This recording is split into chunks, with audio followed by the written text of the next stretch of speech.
luz de las letras que hacemos aquí en esta casa que nos acoge cada martes, la Biblioteca de Andalucía y la Biblioteca Pública Provincial. Hoy contamos con Álvaro Salvador, que nos viene a presentar su libro Pop Poemas. Vamos a ver cómo lo Pop Poemas, ¿no?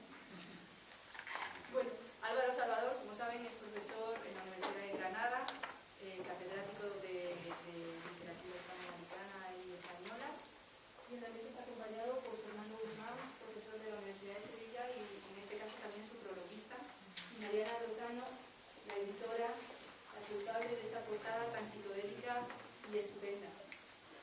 Y bueno, comentarles un poco porque yo sé que el libro incluye poemas juveniles de Álvaro Salvador y algunos inéditos y otros poco conocidos entre los años 69 y 75.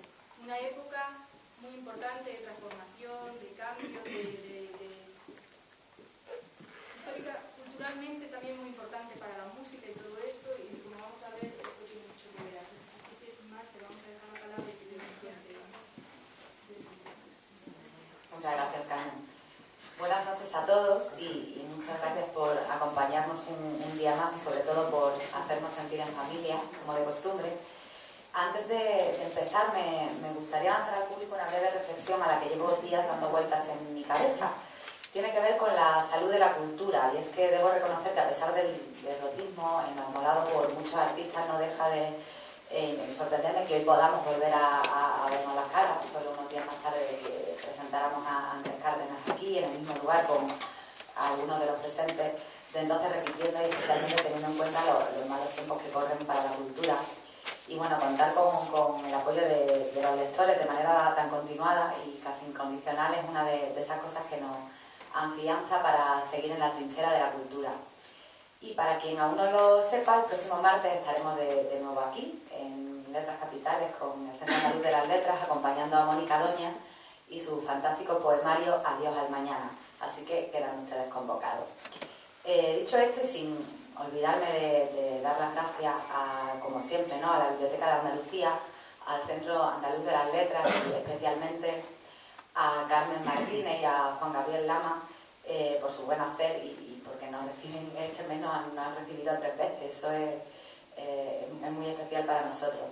Y bueno, me gustaría hacer un fugaz y pequeño homenaje al artista con mayúsculas que da nombre a esta sala, que como muchos saben, ayer día 27 de octubre se cumplieron 110 años del nacimiento de todo un visionario del arte que por desgracia no ha tenido ni tiene el merecido reconocimiento, ¿no?, que le corresponde.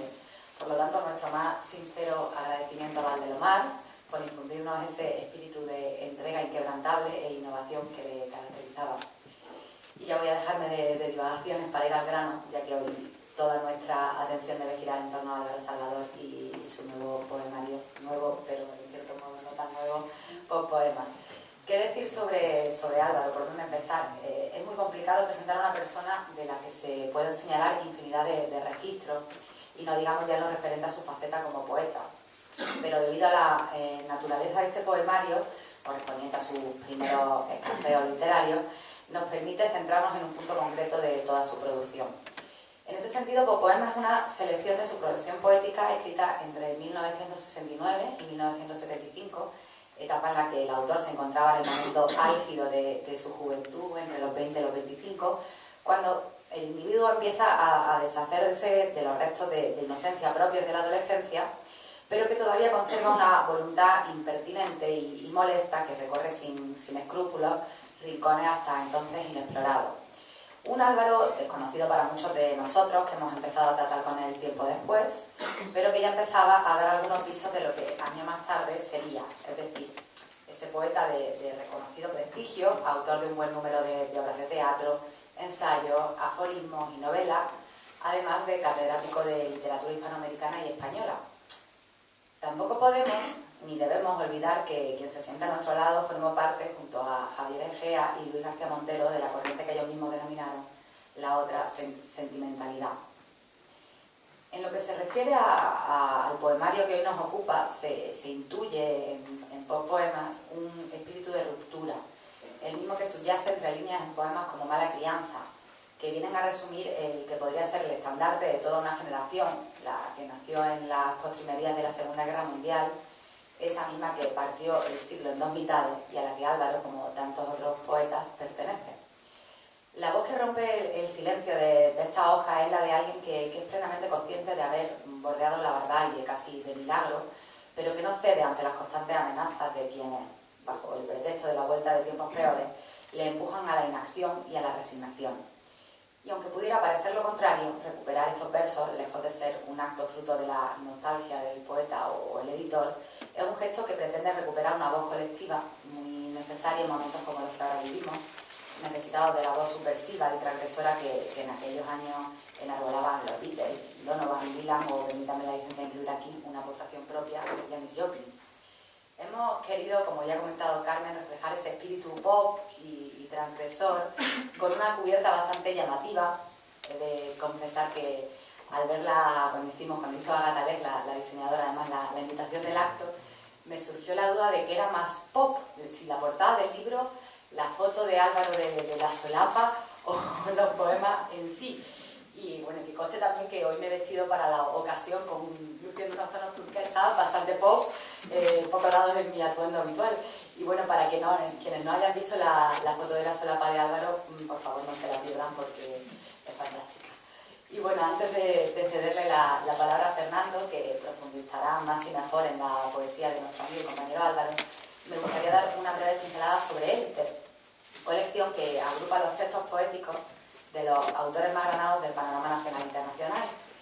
Como es el cuarto número de la colección y viene a confirmar su excelente estado de salud. La firma de Álvaro se suma, por lo tanto, a la de Gracia Morales, Ramón Repiso y Eduardo Chirino, sin olvidar a Mónica Doña, que pronto estará también, por supuesto, y que hacen de Élite, bajo la humilde opinión de una servidora, uno de los proyectos poéticos más ambiciosos que tenemos en la actualidad en nuestra ciudad. En ese sentido, ni que decir tiene que esperamos y que deseamos que la aventura no se quede aquí, en esta agradable noche entre amigos y compañeros, y que podamos estar de nuevo en una semana o quizás en unos meses, otra vez en esta sala, anunciando el nacimiento de otra nueva joya. Y debo presentar a uno de los padrinos de esta ceremonia, que además de impulsor de la edición, es el prologuista de la obra, Fernando Guzmán. Fernando es profesor de didáctica de la lengua y la literatura de la Universidad de Sevilla, y hoy está aquí por méritos propios, ya que para esta edición nos ha regalado un certero y sugerente análisis, no solo de la poesía de Álvaro, sino también del contexto sociocultural en la que está enraizado por poemas. Y bueno, a él me gustaría agradecerle este gesto y que además haya hecho el esfuerzo de estar ahí con nosotros, pese al complicado del viaje. Y dicho esto, y sin más preámbulos, le cedo la palabra a Fernando, sin antes volver a darle las gracias a ustedes por agruparnos una noche más. Muchas gracias.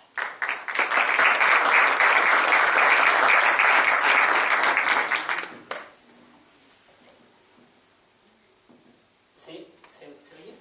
Sí. Perfecto. Pues muchísimas gracias también por la invitación. Y bueno, yo quería explicar un poco la génesis de esta antología, porque todo empezó quizá hace mucho tiempo, aunque incluso Álvaro no lo supiera, ¿verdad? Estaba yo empezando mi tesis doctoral sobre las revistas literarias andaluzas de los años 70, de lo que llamaríamos desde el mayo del 68 hasta el año 1982, y me encontraba con una dificultad evidente, que dónde podía leer yo los poemas que había escrito, por ejemplo, Álvaro Salvador en esas fechas, dónde podía leer, por ejemplo, Escatófago de Fernando Merlo, dónde Revival de Rafael Albert Merlo. Entonces, ante esa situación, evidentemente, la única opción era llamar a los propios autores. Muchos de ellos, creo que Álvaro fue uno de ellos, me dijo, no tengo ejemplares, pero te mando una fotocopia, ¿no? Y es verdad, así hemos estado funcionando durante años en ese sentido. Así que pasaron los años, ¿verdad? Y verdaderamente, una noche en Sevilla, creo que fue, que estuvimos hablando de este tema, pues surgió la posibilidad de, ¿por qué no reeditar estos poemas de estos años? Unos poemas que además realmente eran importantes. La importancia de las cosas siempre depende de lo que queramos encontrar. Pero para mí era muy importante encontrar las raíces de la escritura de Álvaro Salvador. raíces de la escritura de su madurez. Y pensar y analizar si la obra de Álvaro Salvador, desde el principio hasta hoy, pues tenía una coherencia, un sentido, una búsqueda común. En esa cuestión, pues me empeñé en conocer la obra de Álvaro de esos años. Y realmente, para mí ha sido sobresaliente, porque he encontrado unas constantes que ahora iré desgranando. Además, otro problema que encontraba era que cuando me iba a las antologías de Álvaro, por ejemplo, ¿no?, y de otros, siempre se antologaban los poemas de sus libros más preciados. Es decir, que aquellos libros primeros seguían sin tener una referencia. Además, yo soy de los que creo que los libros tienen un sentido en sí mismos, es decir, que las antologías a veces son relecturas de los libros, ¿no? Entonces, leer el libro completo, ver sus páginas, ver su diseño, ver cómo se construía, para mí era una información fundamental. Evidentemente, hoy presentamos un libro que es también una antología, pero una antología que intenta recuperar ese espíritu del libro que tiene. Y de ese modo aproximarnos a las personas que están interesadas a una obra que ya en sus primeros momentos, con sus aciertos y sus errores, pues planteaba siempre algo nada sencillo, como fue una búsqueda constante y de nada por encontrar una poética, una voz personal propia. En ese sentido, este libro está dividido en tres partes muy claras, que viendo el índice se puede percibir. La primera son los poemas no incluidos en el libro, fundamentalmente publicados en revistas, claro. La segunda, los poemas de su libro I, publicado en 1971. Y la tercera, una selección de poemas de Tomás García. Leídos de esta manera, encontramos una serie de claves fundamentales que creo, personalmente, que son las raíces de la poética madura de Álvaro Salvador a partir de 1978. Pues bien, los primeros versos, en los meses precisamente en que agonizaba la revolución de mayo del 68, la España tardofranquista asumía sin reparos las revoluciones cotidianas que transformaban el perfil moral y cultural de una sociedad decadente. En este contexto, los jóvenes universitarios impregnados por el sonido pop fueron transformados en los nuevos epicúreos que reeditaban la rebeldía y la supresión pasiva del hipster y del teddy boy en América. Los primeros versos de Álvaro Salvador estaban impregnados de ese espíritu de época que los convertiría en un autor tan singular desde sus primeras publicaciones. Cito aquí a Juan Carlos Rodríguez. Dice: Álvaro Salvador, en su trabajo, su prólogo a las cortezas del fruto, Álvaro Salvador comienza su carrera poética casi sin ser poeta. Me gusta esa idea. Más bien como letrista de temas pit o rockeros, imitando a Bob Dylan y a toda la problemática musical de la rebeldía de la época. Así, apenas con 20 años, confeccionó un primer libro de poemas, titulado y que, no tanto por su calidad intrínseca, como por la atmósfera en que se impregnaba. Fin de cita. Dicha atmósfera estuvo presente desde su primer poema en la revista universitaria Tragaluz, que fundó en 1968 con la ayuda de Antonio García Rodríguez. En las páginas de esta se pudo leer por primera vez la reelaboración paródica de Romeo 69, un poema que ejemplificaba la decepción de toda una joven generación a través del monólogo dramático. El nuevo Romeo, contemporáneo, que describe los versos de Álvaro Salvador, ironizaba sobre la sensibilidad amorosa de los personajes de Shakespeare. Su actitud antiheroica nacía de la subversión de ciertos valores trascendentes como los atribuidos tradicionalmente al amor y al compromiso. Toda la tradición quedaba deslegitimada en estos pocos versos con la creencia, como afirmaba Judith Montana, que el arte existe cuando los valores se derriten y presentan una situación de posibilidad y no de seguridad. Si los valores están completos, el arte muere. Con el futuro incierto, el arte es la actividad humana que puede entendérselas mejor con él. años, finales de 1968 y 1970, Álvaro Salvador escribió este poemario titulado Pi. El poema prólogo ya abordaba desde el símbolo de los ojos ese carácter de percepción singular de la realidad. Su papel advertiría al lector de que los poemas que siguen anunciaban otra forma de vida, otra manera de sentir y de rechazar la sociedad. De ahí que su escritura albergara un proyecto vital en la nueva cosmogonía juvenil. Ahora, a diferencia del pensamiento de la modernidad racional e ilustrada, la poesía, el arte, la imaginación, el espíritu creador, esto es la vida misma, la auténtica fuerza revolucionaria para cambiar el mundo.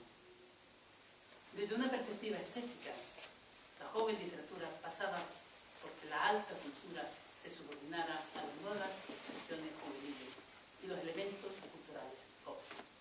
Es así como los versos de Filmoteca, por ejemplo, incorporaron los nombres de Michelangelo Antonioni o Richard Lester, donde el cine y la música revelan al lector una forma distinta de expresar la frustración convencional. Del mismo modo, Álvaro Salvador reescribió el poema épico de la Ilíada en la guerra extrapolando el amor de Paris y Helena a su Granada natal, con Vietnam al fondo. La música pop se convierte en un modelo de expresión amorosa, ajena a la educación sexual de la posguerra. Y la violencia, la desesperación y la soledad juvenil se transformaron en rasgos de su identidad. Lo había escrito el propio autor. Cito: despertamos del sueño frustrados, desorientados, indecisos, pero no vencidos. Teníamos nuestra propia conquista irreversible, la rebeldía, el producto de nuestra historia. Una historia que quiso malcriarnos desde la autocracia y en realidad nos convirtió en sus descarriados cuerpos, en su mala conciencia. La reescritura, en este caso constante, de la tradición y el proceso intenso de traducción que la lectura de autores extranjeros alimentaron, trajeron consigo el acento de los elementos pop en la poesía de Álvaro Salvador. Los poemas que compusieron La mala crianza subrayaban la estrategia de dialogar con la cultura popular, es decir, la mezcla de numerosos intertextos procedentes de la baja y la alta cultura. La estética era una síntesis de lo pop, un sentimiento de protesta y la inspiración en el arte, como había realizado los Beatles en sus canciones. Y cito un artículo de una crítica musical de estos años. Los Beatles fueron y son aún el mayor catalizador en esta aceleración del desarrollo de la subcultura. Al mundo pop le robaron su violencia, su ignorante timidez, su complejo de inferioridad. Al mundo de la protesta le robaron su terrible fariseísmo y al mundo del arte su seriedad de pez. Reflejaban el ambiente que les rodeaba, donde toda esta fusión del arte, protesta y pop había ocurrido ya en un microcosmo. Fin de cita. Este concepto artístico es el que permite precisamente a Álvaro Salvador construir un discurso inspirado en numerosos textos, donde era incluida la reflexión sobre el proceso de producción y consumo de la creación literaria. Nuestro autor comienza a intuir que, como había expuesto Adorno en 1949, la tradición se había convertido en un discurso falso, pues no existe ninguna tradición que no haya sido previamente deformada. El poema, titulado La mala crianza, es un buen ejemplo de esto que afirmamos, pues la cita inicial de Rimbaud es completada por las alusiones a Gil de Vierna ya en el año 1971, Rafael Alberti, la teoría de Luis Althusser y las canciones de los Beatles. Los poemas de este libro, La mala crianza, habría, según escribe Juan Carlos Rodríguez, habría de titular la poesía rebelde y su aniquilación, presentan un discurso cultural pop denunciando la censura moral caduca impuesta a las nuevas generaciones. La subversión de las costumbres arraigadas en la sociedad europea se realizó a través de historias sencillas, exentas de retórica y cierta dislocación sintáctica, como expresión de ese pensamiento confuso e íntimo del sujeto poético del 68. La realidad y su representación deformada nos enseña una visión cada vez más agónica e incomprensible que el mundo. En la lectura de estos poemas se dibuja una evidente influencia de Ginsberg y de Whitman, ya que, como anotó Bruce Cook, después de todo, no hay dos poetas en inglés que muestren más consistentemente de su cuerpo que este judío y aquel cuáquero. Leer a cualquiera de ellos, dice este crítico, es sentir en los versos el peso abrumador de la carne y respirar la intimidad del poeta. Estos elementos son los que atraen a una nueva generación de autores españoles a finales de los 60, cuya herencia estética fue el ejercicio de la espontaneidad y el versículo.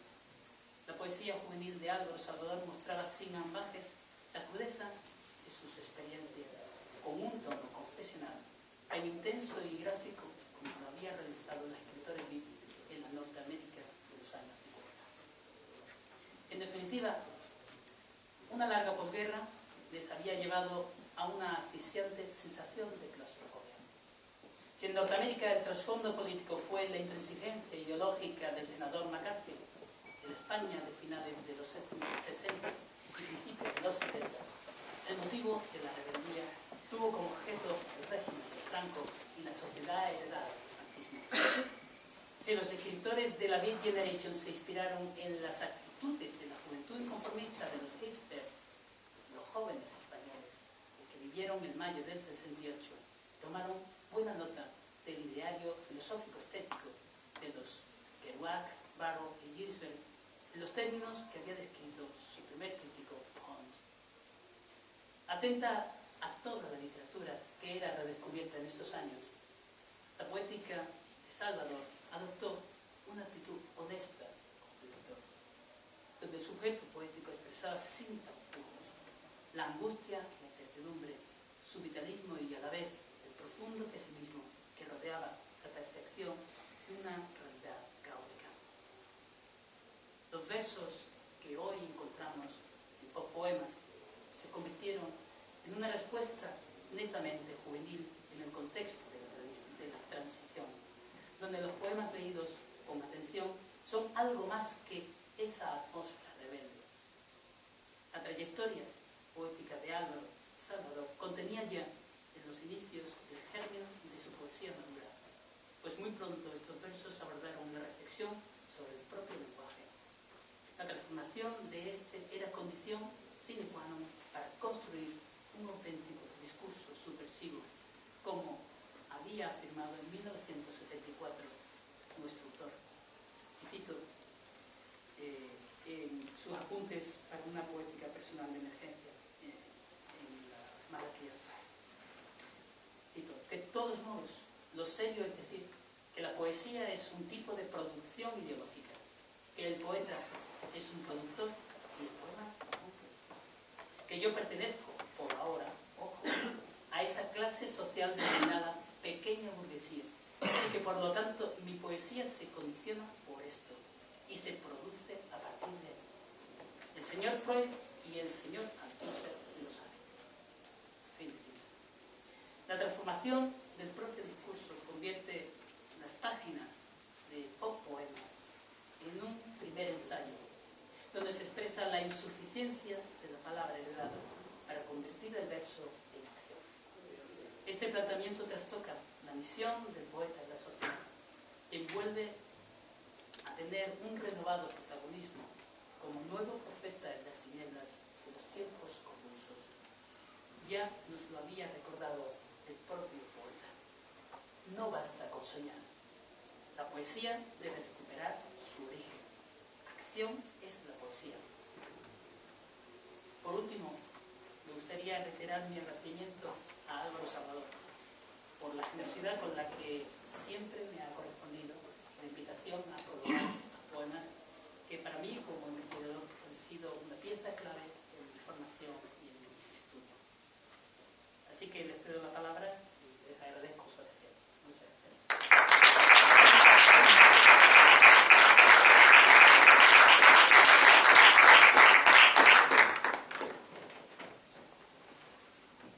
Bueno, yo quiero, antes que nada, agradeceros que estéis aquí acompañándome en este acto tan revival. Y en una ciudad donde tenemos overbooking de actos continuos, es difícil ya poder acudir a todo, afortunadamente. Ahora esto que no hubiese nada, que estuviésemos, o casi nada, que estuviésemos en los tiempos en los que se escribieron los poemas. Quiero agradecer a Mariana Lozano y a la editorial Lauro su acogida entusiasta del libro inmediato. Y por supuesto a Fernando siempre el trabajo que ha hecho con estos poemas míos que han sido un poco como los hijos, como los patitos feos, ¿no?, de la producción literaria, cómo ha sabido él reivindicarlos y recuperarlos.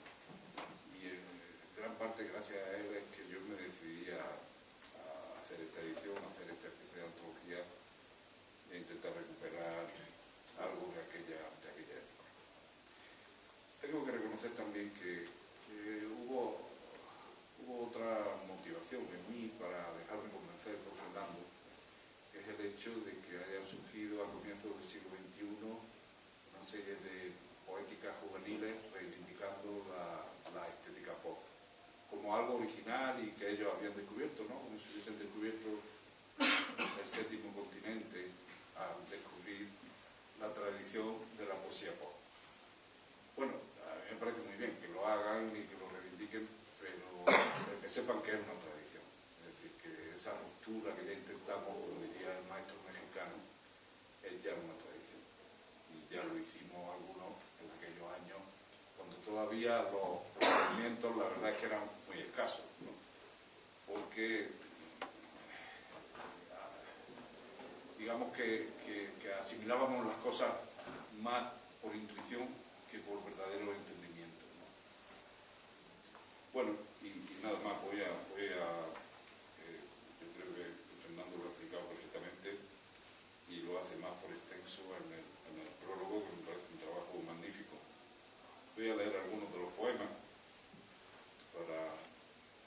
para ver así cómo suenan ahora en voz alta. Hay un poema que de los primeros, de los que no fueron publicados en el libro, de los inéditos, que yo creo que tiene bastante actualidad. Eso es lo bueno de la poesía, ¿no? Hoy me preguntaban qué actualidad puede tener una poesía escrita y tal. Yo creo que lo bueno que tiene la poesía es que tiene actualidad. Es decir, Quevedo tiene una enorme actualidad hoy en día en nuestro país, ¿no? Con dinero, etcétera. Y bueno, es lo que la ventaja que tiene la poesía. Este poema se llama Los héroes. La ciudad, lo urbano, nos viene calentando la cabeza en demasía. Es cuestión de nervios y sería provechoso conquistar algún hacia dónde.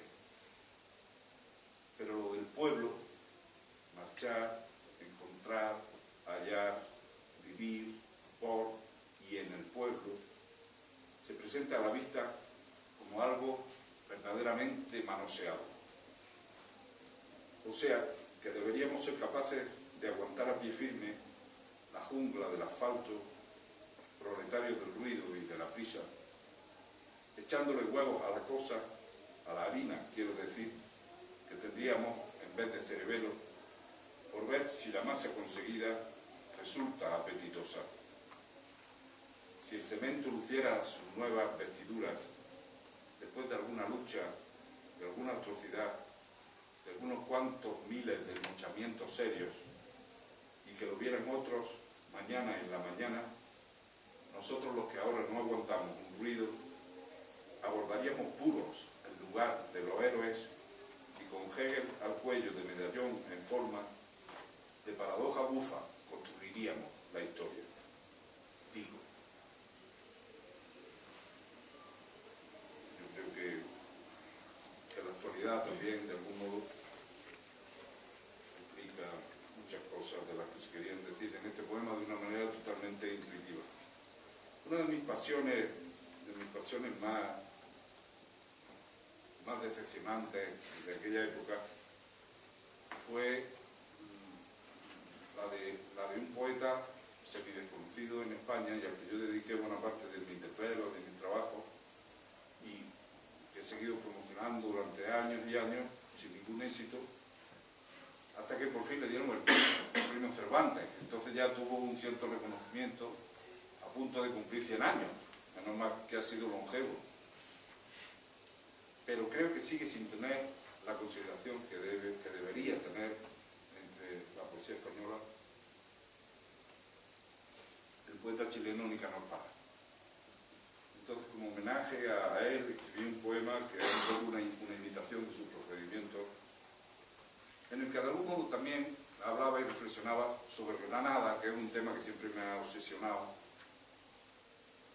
yo creo que como a todos, ¿no? A mí como poeta, pero vivimos en una ciudad ciertamente singular.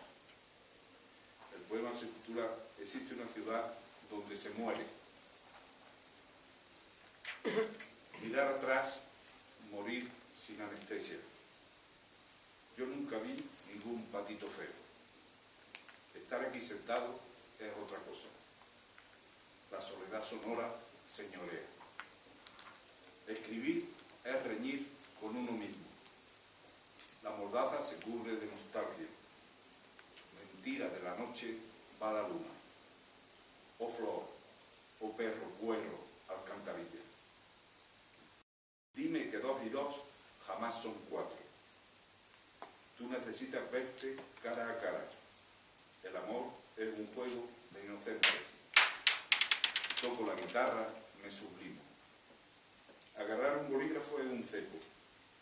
Un corazón, la válvula de escape. He visto a un tipo despejar botones. Jamás salgo de casa sin buscarme. Tuve debilidad por musiquillas. Quise fregar el suelo en las trincheras. Pude acabar por un dolor de boca. También he de callar cuando me plazca. La vida es una sura agarrotada. Torcer es la consigna permanente. Jamás de los jamases, dice un puro. El pájaro no supo lo que hacía. Un puto cardinal es un amigo. Él habla tu tremenda coincidencia. La gente desfilaba pesadillas. El sur es solo mal sazonadura. Existe una ciudad donde se muere. Bueno, luego del libro I,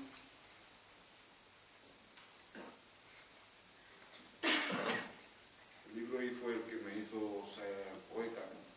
Tomármelo en serio, porque lo presenté al premio García Lorca, a la primera edición de ese premio, y ganó el apartado de estudiantes. Había un apartado para escritores así ya, digamos, profesionales, y uno para estudiantes, cosa que luego se ha perdido y que me parece que es una pérdida de la universidad y de la poesía granadina. Pero recuerdo que ganó Rafael Guillén el premio, Carmelo Sánchez Muro, que es otro poeta pop, por cierto, ganó el premio gordo, digamos, y yo gané el para estudiantes. Voy a leer un poema que se titula Filmoteca, del que ha hablado Fernando, del que le guardo mucho cariño porque Antonio García Rodríguez, que era mi compañero en esa época de aventuras poéticas, me lo alabó mucho diciendo: aquí ya se ve un poeta, ¿no? Como diciendo, todo lo que ha hecho hasta ahora son tonterías, aquí ya se ve algo que es verdaderamente poético. Y espero que amanezca detrás de unos cristales o una rosa desierta, o un plumazo de fe, o la sonrisa aquella que nos robó la vida. Espero que amanezca como se espera todo, tan seriamente apenas sin caer en la cuenta de que clown o bufón amanecemos. Espero que amanezca, que nos engañe el sol, que nos proyecte su film multicolor de cada día, macrosanta pantalla y duración extrema. Un incierto Antonioni dirige mis andanzas. Sentado con paciencia en mi butaca, espero que amanezca. Me lo dijo la agenda. Proyectamos mañana algo muy conveniente, algo nuevo, distinto, una tendencia última, para cambiar de ritmo, algo más sosegado, más al gusto burgués, diamante fiel y pan dispuesto en banco. Espero que amanezca. Tengo puestas aún otras imágenes, escenas de amargura y de taberna, de soñada mujer, y ahí te quedas tú con tu pena triste y tu camino. Escenas de Lelouch, lechos furtivos, Lester y sus locuras atropellando mi alma. Espero que mañana quizá no amanezca. El programa me indica visiones más serenas. Ha sido pura cepa o muy por lo bajine. Hubo un doctor sabiondo hurgándome el cansancio. Lo cierto es que mi vida tiene que ser tranquila, me lo dijo el psiquiatra, tranquila y apacible como me corresponde. Tengo buena familia, posición y carrera. Necesito una novia, trabajar cada día y seguir adelante ya sin pena ni gloria. Por Dios, que se enciendan muy pronto las luces de la sala, que se enciendan muy pronto, que esta historia se acabe. Bueno, el poema tiene una anécdota, tiene dos anécdotas, el gusto por el cine de aquella época, lógicamente, pero tiene otra anécdota que era que en aquel tiempo nos dio a todos por ir al psiquiatra, ¿no? Porque todos estábamos a punto del suicidio continuamente. Claro, había un psiquiatra que era rojo, que era el más importante psiquiatra de España y que era el que nos podía solucionar la vida, que era Carlos Castilla del Pino. Y íbamos en peregrinación a Carlos, y Carlos Castilla del Pino nos decía, niño, búscate una novia y un trabajo, y ya verás cómo se te quitan todos los problemas. Era siempre la misma receta la que daba a todos. ¿Se quitaban los problemas la novia y el trabajo? Bueno, en parte. Pero él era ese el diagnóstico que daba.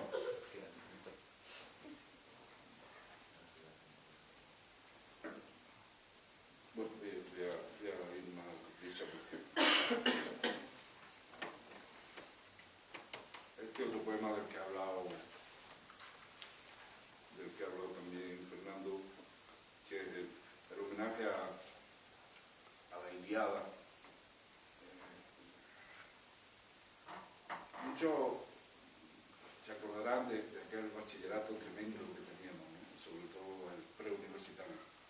Yo estudié más en preuniversitario que en el resto de la carrera, lo confieso. Yo con todo lo que estudié en preuniversitario pude luego hacer la carrera. Lo demás fueron pequeñas pinceladas de conocimiento.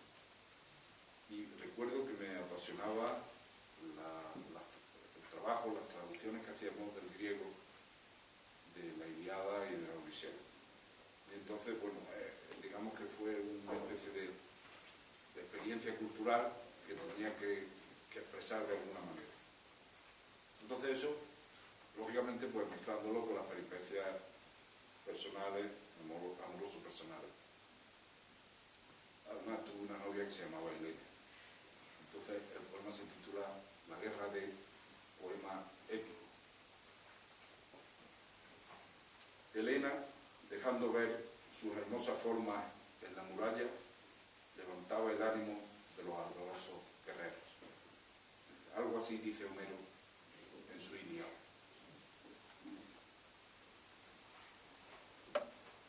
Y estaban las murallas. No sé si aqueos y troyanos, ignorando sus mutuas posesiones, inconclusas en cierta pesadilla. París y sus muchachos no sabían amor, ni Menelao siquiera sospechaba lo inútil del sombrero. Después de la batalla, Helena, anochecida ya a la Facultad de Letras, con las naves dispuestas en rumor de 100 ferrocarriles, amarrando la costa con el seso, pechos, murallas, muslos, torreones, antes y antes, mucho antes había de ocurrir el rapto, 21 de febrero, primavera de cuernos avisados. No sé decir amor, no sé, me ocurre que atraganto las palabras en el muerto, miles de muertos de periódico, Vietnam o Troya, da todo lo mismo.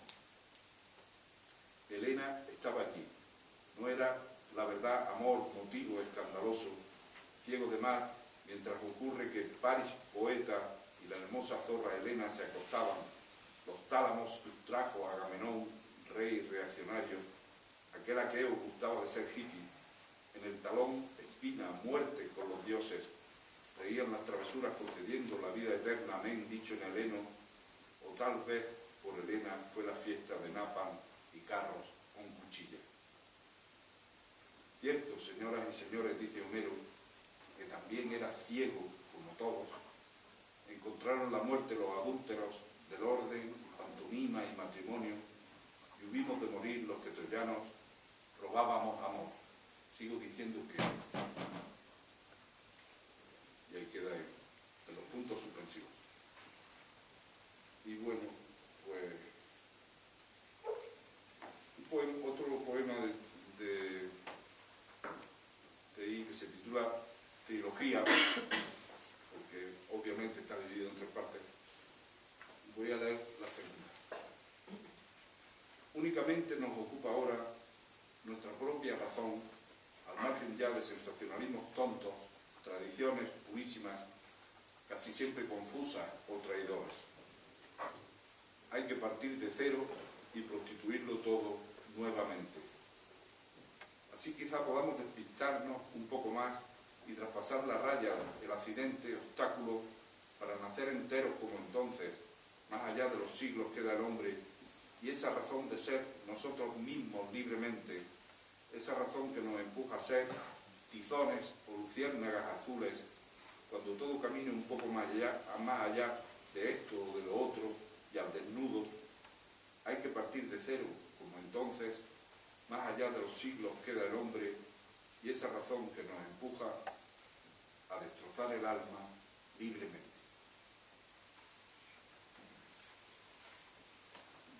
Bueno, y ya leyendo algunos poemas de la mala crianza, para terminar. De la mala crianza yo recuperé en mi antología de Sonora Música el poema que da título al libro, La mala crianza. De hecho lo rehice un poco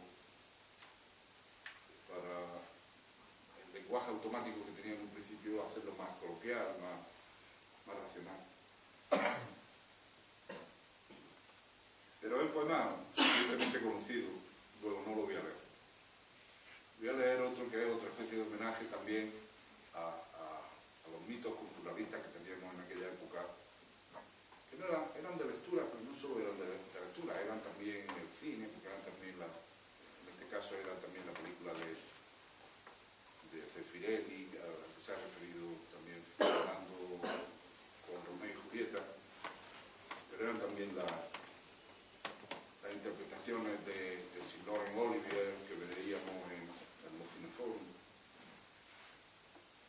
porque teatro, lo que es teatro, veíamos poco. Es un homenaje a Shakespeare, se llama Hamlet 72. Para que este aparato se ponga en marcha es absolutamente indispensable que estén cerradas todas las puertas. Leído en cualquier ascensor de finca urbana.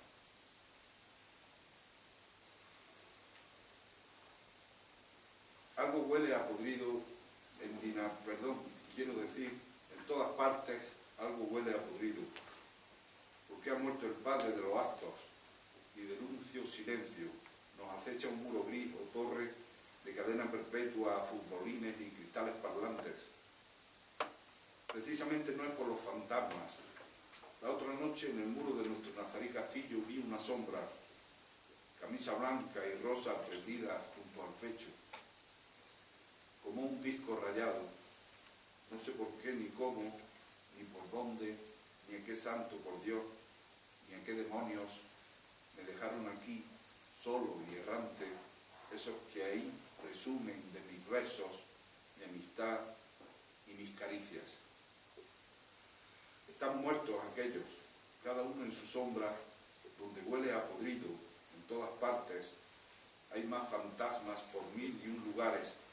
Lo que ocurre es que se alza majestuosa y silenciosa la torre mente de la vela o el moco africanilla, anglosajona torre, donde huele a podrido, donde pudren el orden los señores. ¿Qué van a tomar? ¿Cicuta o Cuba Libre? Son los asesinos que turbadoramente se recrean en el silencio de las oraciones justas. Quiero montar un teatro de estudiantes sin el silencio ese, y frente a frente, debajo de esta torre, con voces subterráneas, alarmantes, quebradoras de muros, abanicos y castañuelas viejas, porque suenan esa ceguera oficial que nos ahoga. Quiero montar un grupo independiente de teatro y de alma a vibraciones fuertes, como penes rudísimos que crujan los castillos feudales, los silencios, las torres para siempre jamás, para una cama a todos los locos de la tierra que conocen de ser, de no ser, a la fuerza, y lo denuncio. Aquí está la cuestión para los restos. Una advertencia: cuidadme las mayúsculas. Y una cita epilogal de John Lennon: si se quiere, a todo se le puede sacar punta, y yo no puedo saber lo que va a querer figurarse la gente. Como habrán comprendido, aunque se ve mejor leyéndolo, tiene un carácter visual del poema, precisamente las mayúsculas. Las mayúsculas construyen un mensaje: padre, silencio, gris, aquí, ahí, están, en todas partes, orden, son, el silencio, esta torre que nos ahoga a todos los locos de la tierra. Aquí está la cuestión para los restos. Pero bueno, se puede ver cómo por ejemplo, se le hace un homenaje a Lorca, ¿no?, a través de Shakespeare, y se dicen cosas que no se podían decir si no era buscando ciertos mecanismos equilibristas en el lenguaje.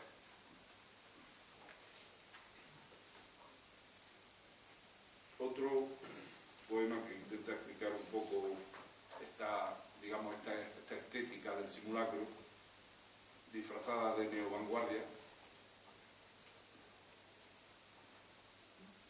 es un poema que se titula Lenguaje subterráneo y otros maleficios. Llevo una cita de George Harrison que dice: todo está en la mente. El que pone la P delante de la A ha dicho pa, y dice algo que otros muchos dijeron hace tiempo: que 2 y 2 son 4, cosa de límites y adornos para los más brillantes eruditos de nuestro tiempo. 2 y 2 son 5. Igual, papá dice que no, porque contra las matemáticas, hijito, no hay imaginación que valga. Más, y la revolución 2 puntos es cosa de hombres, idealistas. Nada saben de tener los pies sobre la tierra, aunque el barro, lo que se quiere cuesta, nos manche los zapatos y el pedazo de alma a salvo de tentaciones puras. Pero yo digo pa y me revienta el habla en la garganta, como si pa con pa secara el hambre y las caricias y denunciara, como si sucumbiera el diccionario y matara, pa con pa, como comunicando el 2 y 2 dirigido hasta un infinito cero de límites, fronteras y sintaxis. Ese, digamos, es el poema más, justo con La mala crianza, el poema como más poético, ¿no?, de todo el libro. Finalmente lo cerré con una especie de homenaje a mayo del 68, aunque en realidad nosotros en mayo del 68 aquí en Granada yo no me enteré de nada. Yo estaba con mi novia paseando por el Triunfo y me ponían unas cosas en televisión, unas cosas. Luego todo el mundo estuvo en mayo, estuvo en París ese mes, pero en realidad no nos enteramos de nada. Vivimos luego nuestro mayo, que fue diciembre del 69, hubo un estado de excepción, que tuvimos que escondernos como ratas e irnos de una ciudad a otra, y luego el 70 también, con otro estado de excepción.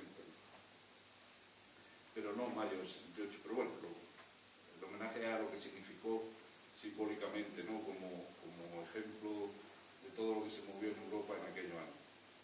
Había uno de los grafitis que pusieron en la Universidad de Nanterre, sobre todo, el que lleva una cita, o sea, el que utiliza como cita que dice "te amo" o "díganlo con adoquines". En relación con los grafitis de mayo tengo una anécdota graciosa que tiene cierta actualidad porque se ha vuelto a reabrir La Voz de Granada, y además con mucha fuerza ahora, ¿no? Y con una gran acogida, gente joven, gente de la cultura. Bueno, La Voz de Granada era la emisora del movimiento en Granada. Y por una extraña circunstancia, justo en el año, en uno de estos años, no me acuerdo si fue el 69 o el 70, porque mi primo Joaquín Vida lo pusieron a hacer un programa de cine o no sé qué, pues me propusieron que hiciera un programa de literatura y una especie de magazine que duraba un par de horas, una vez a la semana por la noche. Y yo con Pepe Castillo, al que llamábamos Pepe Cható, éramos muy francófonos, era muy guapo Pepe y todo lo es. Y hicimos un programa que se llamó La Última Fuerza o algo así, que tuvimos dudas porque estaba ya lo de Fuerza Nueva y tal, pero bueno, al final le pusimos La Última Fuerza. Y una de las cosas que hicimos en el último programa, claro, fue el último, no pudo haber más, fue reproducir los grafitis del mayo del 68. A la mañana siguiente una señora que me parece que se llamaba María Elena Espigares, creo recordar que era la directora, que nos llamó al despacho y nos dijo que sí que estábamos locos, que habían protestado todos los anunciantes, que lo que más les había molestado era aquello de "y cuando el último de los capitalistas muera ahorcado con las tripas del último comunista, entonces habremos conseguido la..." Bueno, afortunadamente hay otra Voz de Granada que este poema se titula "Oda a una barricada". Y tiene ya, como verán, digamos, un tono un poco más clásico. Cada mañana nuestra, cuando abandono el lecho, cuando me da la alerta la luz en la ventana, cuando reparo apenas en mis 2 calcetines y el pantalón indica mi condición de alzado, mientras repaso a tientas cierta simbología de modos y maneras, buena costumbre y usos, cada mañana rica en esperanza y agua, levanto con esmero mi tierna barricada, mi barricada fuerte de adoquín casi mudo, de adoquín con mordaza y vocación de grito. Levanto uno a uno sus muros vacilantes, sus letreros de miedo en letra cuneiforme, su faz de dura piedra agrietada y mugrienta, con manchas de amapola y claveles traidores. Levanto sus costados y tapono las brechas que crujeron ayer algunas andaduras. No me gustan las joyas, tengo mi barricada, y la mimo y la guardo en un macuto viejo, experto ya en balazos y escaramuzas fieras. Prefiero acomodarla cerca de la ventana para que aprenda y mida del águila su vuelo, del halcón la presteza, la bravura del toro, y salga en la mañana con las uñas calientes y un pedazo de lumbre brillándole en el lomo.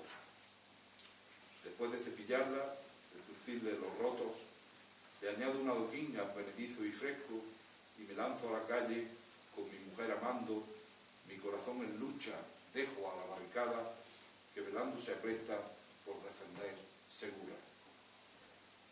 Amo las barricadas porque encontré la mía hace ya algunos años cuando dijeron lucha y tuve que luchar y la encontré perdida, quizá resto final de alguna otra victoria. Mi amor está seguro junto a mi compañera, mi hembra luchadora, caliente y camarada, pero un trozo violento de corazón que llevo se enamoró una vez de cierta barricada. Muchas gracias.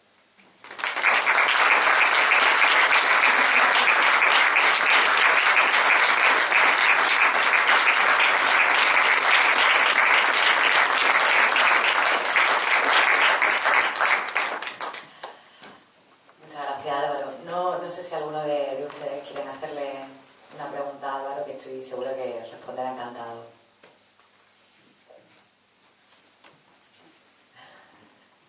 Sin miedo, de verdad, no mordemos.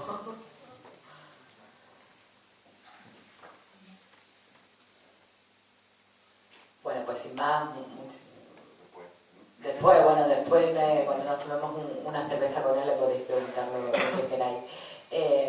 Os recuerdo que fuera hay una mesa donde están los libros de Álvaro y si queréis él os dedicará a uno con una firma seguro que muy pop. Muchísimas gracias a todos por venir.